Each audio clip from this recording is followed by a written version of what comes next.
Bozima mokonzi wa biso Yesu Kristu lokola ekomami na santu yowarane omikolo mina Yesu na bayekoli baye bakatisi mai Masedro esika ezalaka elanga aingeli ye na bayekoli baye Yudasi moto ateki Yesu ayebaki esika yango zambi Yesu ameseneki kokende wana na bayekoli baye Yudasi akamati basoda na bafariseyo basimbi minda na beli emagenda o maboko Yesu amoni te tango ya ye ekomi alobi na bango bokoluka nani bazongisi balobi Yesu wa Nazareti nasima Yesu alobi na bango ngai oyo Yudasi moto ateka Yesu azalaki na bango awa Yesu alobi te ngai oyo bakwe o mabele Yesu atuni bango lisusu bokoluka nani bazongisi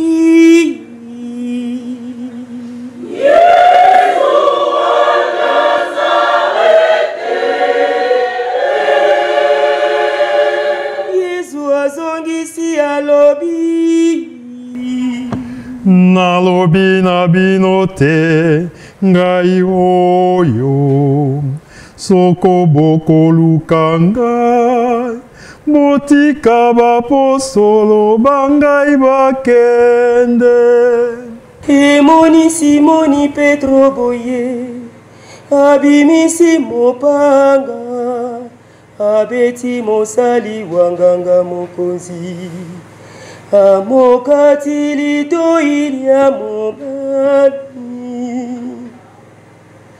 kasi Yesu alobi na Petro zongisa mopanga keni tata apesi ngai olingi na mele yango te basoda basimbi Yesu bakangi esinga bakei na ye omboka Ana azalaka bokilo wa Kaifa nganga mokonzi mobu yango kasi Simoni Petro na moyekoli mosusu balandi Yesu moyekoli wana mosusu aingeli olopango elongo na Yesu kasi Petro atikali olibanda omonoko mwa lopango moyekoli wana mosusu asengi nzela ebakotisi Petro mwasi moko alobi na Petro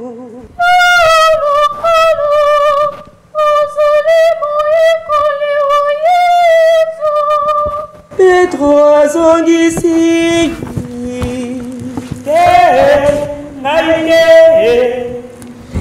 anga mokonzi atuni Yesu po ya bayekoli na mateya maye.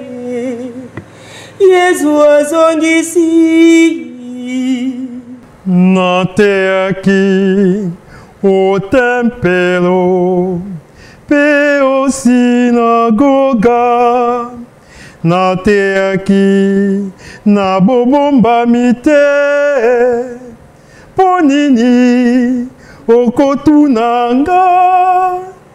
Tuna bato bayokaki mateya manga. Mosali moko abeti Yesu mbata alobi, ndenge nini okozongisa monoko boye na nganga mokonzi? Yesu azongisi, soko nalobi mabe lakisa ngai, soko nalobi malamu, po nini okobete ngai? Simoni Petro azalaki koyoto moto olibanda alianganga mokonzi. Mosali moko amotuni, yo lokola ozali moko wa bayekoli baye. Petro awangani alobi, te ngai te. mosali moko wanganga mokonzi. Ndeko wa moto Petro akataki litoroyi alobi, ngai namonaki bino na Yesu elanga te. Petro awangani lisurusu soso pe eleli. Pilato abimi atuni Bayuda, po nini bokofunda moto oyo? bazongisi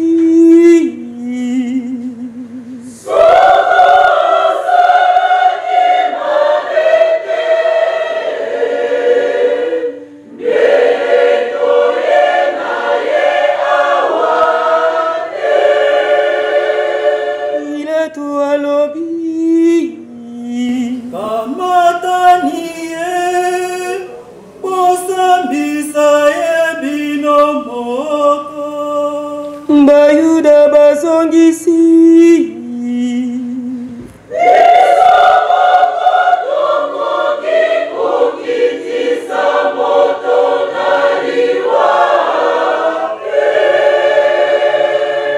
Pilato atuni Yesu, yo mokonzi wa Bayuda to? Yesu azongisi, mokonzi wa ngai bwasete, soko bozalaki bwaseye, mbele basoda bangai babuneli ngai etumba. Pilato atuni Yesu lisusu, yo ozali nde mokonzi? Yesu azongisi, olobi nazali mokonzi, nabotami oseye, po ya koteya mateya masolo, moto alingi koyeba bosolo ayokanga. Pilato alobi na Bayuda, nani nabikiso? Yesu to Baraba? Bayuda bagangi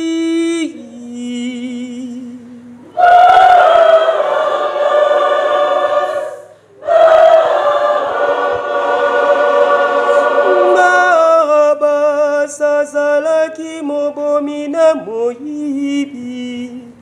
Pilato aluki nzela ya kobikisa Yesu. Kasi bayuda na banganga bagangi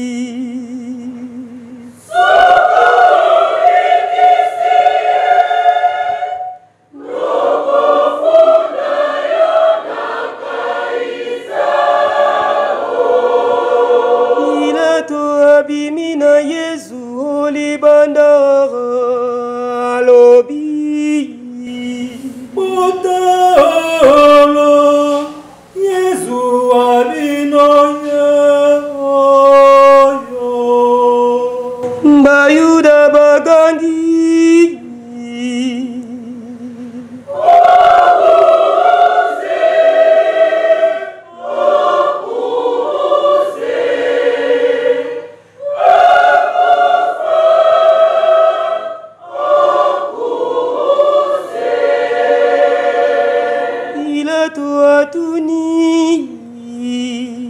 Boma mokonzi wa bino okuruze mbazongisi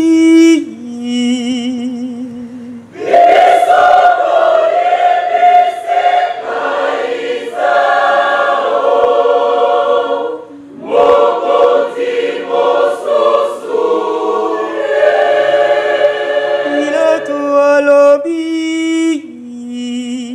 nasala nini na Yesu wa Nazarete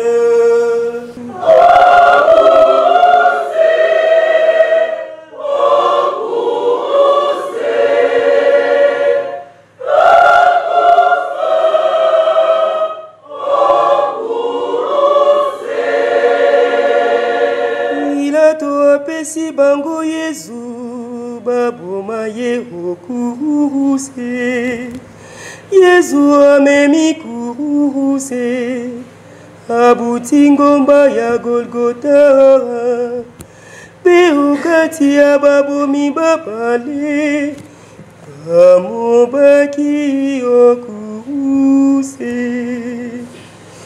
olikolo ya kuruse Pilato akomaka Yesu wa Nazarete mokonzi wa Bayuda Bayuda baboyi maloba marana basengi Pilato aborongola Pilato ali nakomi esilise boye Basoda bakamati bilamba bya Yesu baweli na zeke elamba eye basonaki na maboko pene pene na kuruse Maria ratelemi na Maria Madeleni na yorwane Yesu atali mama waye alobi mama tala mwana wayo pi alobi na yorwane tala mama wayo Maria akei kofaranda omboka yorwane emoni Yesu te maso masalemi alobi posa ya mai bapesi Yesu masanga bululu esika ya mai Yesu ameki mango agumbi moto pe akati mo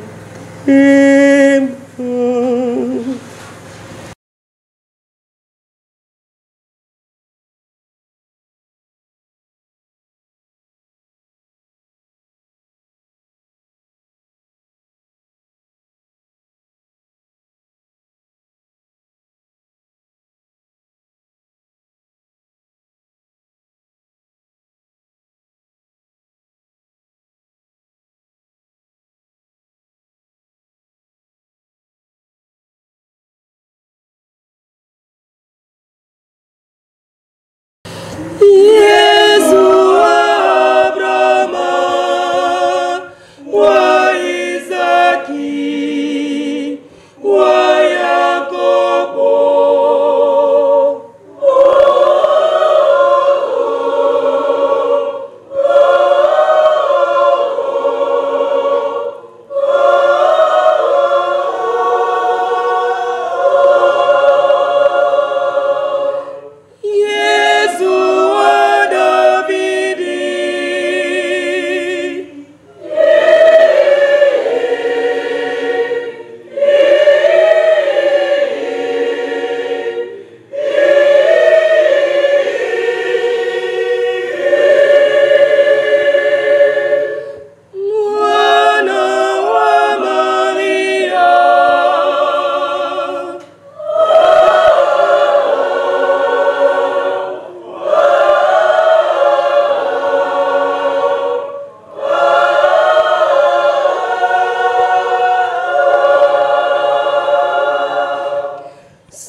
Mokonzi waliona bomoi, mobikisi wa bato bakufa miso, mobikisi wa bato bakufa makolo, mosekwisi wa bato bakufa kala. Nanga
Bon, d'abord, le récit de la Passion du Seigneur se trouve dans tous les évangiles. Hein, et pratiquement, on peut dire qu'il y a 4 parties importantes. Donc, il y a d'abord l'arrestation, tout ce qui précède les jugements. Et puis après, il y a des procès religieux chez les grands prêtres, Caïphe et puis Anne. Et puis les procès dont on dirait politiques chez Pilate.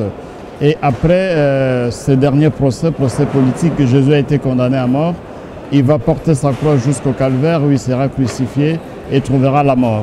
Donc on peut dire qu'il y a plus ou moins ces 4 parties-là qu'on retrouve dans tous les récits de la Passion de notre Seigneur, hein, que ce soit chez Matthieu, chez Marc, chez Luc ou encore chez Saint Jean. La crucifixion avait commencé chez les Phéniciens. C'est une pratique typiquement phénicienne.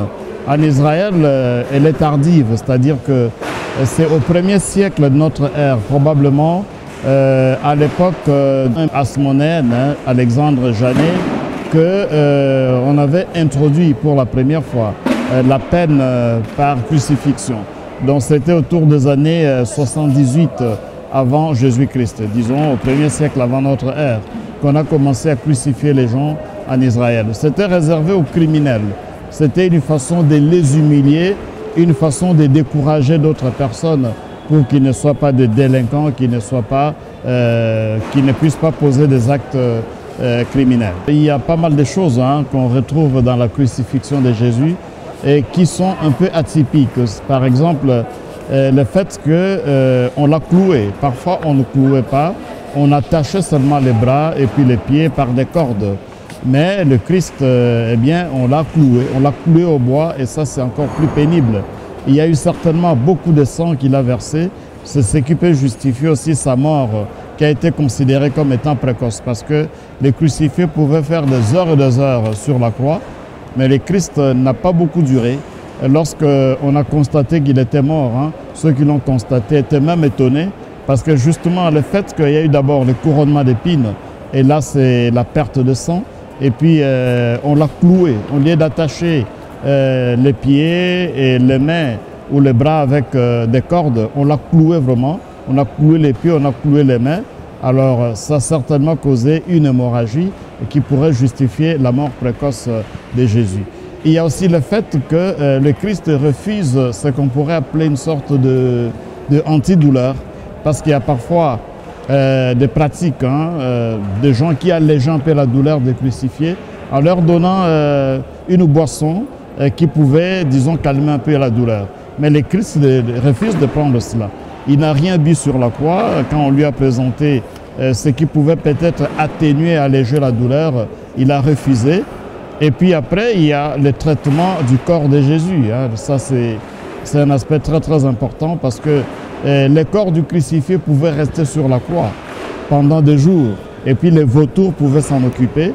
Mais pour le Christ, le traitement a été assez particulier parce qu'il y a eu Joseph d'Arimathie qui est allé demander les corps chez Pilate. On lui a donné les corps et puis le corps a été enterré avec beaucoup de respect, comme ça s'est fait pour ceux qui sont morts normalement.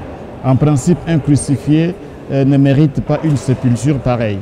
Dans le cas du Christ, c'est une exception. Mais avant cela, il y a aussi l'inscription qu'on a placée sur la croix du Christ, c'est-à-dire Jésus de Nazareth, roi des Juifs. L'inscription qui vient de Pilate, ça veut dire que Pilate lui-même, qui est le représentant de l'empereur romain en Palestine, reconnaît que Jésus est le roi des Juifs. C'est une façon de l'introniser. On l'intronise sur la croix, voilà. Il y a eu d'abord le couronnement d'épines. Là aussi, c'est le couronnement, comme on couronne le roi avec une couronne d'or, mais le Christ a été couronné avec la couronne d'épines. Et puis sur la croix, on mentionne son nom et puis son titre, Jésus de Nazareth, roi des Juifs. En principe, sur le trône du roi, au pied du trône du roi, il y avait le nom du roi avec son titre. Alors pour le Christ, son trône, c'est la croix. Voilà pourquoi Pilate fait placer sur le poteau de Jésus cette inscription qui est devenue pratiquement légendaire, Jésus de Nazareth, roi des Juifs. Les Juifs ne voulaient pas parce qu'ils ne le reconnaissaient pas comme roi. Mais Pilate dira ce qui est écrit est écrit. Bon, la passion du Christ, c'est d'abord c'est source de notre salut. Il nous a sauvés par la croix. Il est un Messie crucifié. Comme saint Paul le dira dans la première lettre aux Corinthiens. nous professons un Messie crucifié qui est scandale pour les Juifs, folie pour les païens, mais pour nous, c'est la puissance de Dieu. Et donc la passion du Christ nous rappelle notre salut, mais la passion du Christ de façon très concrète, très pratique, c'est toute une école.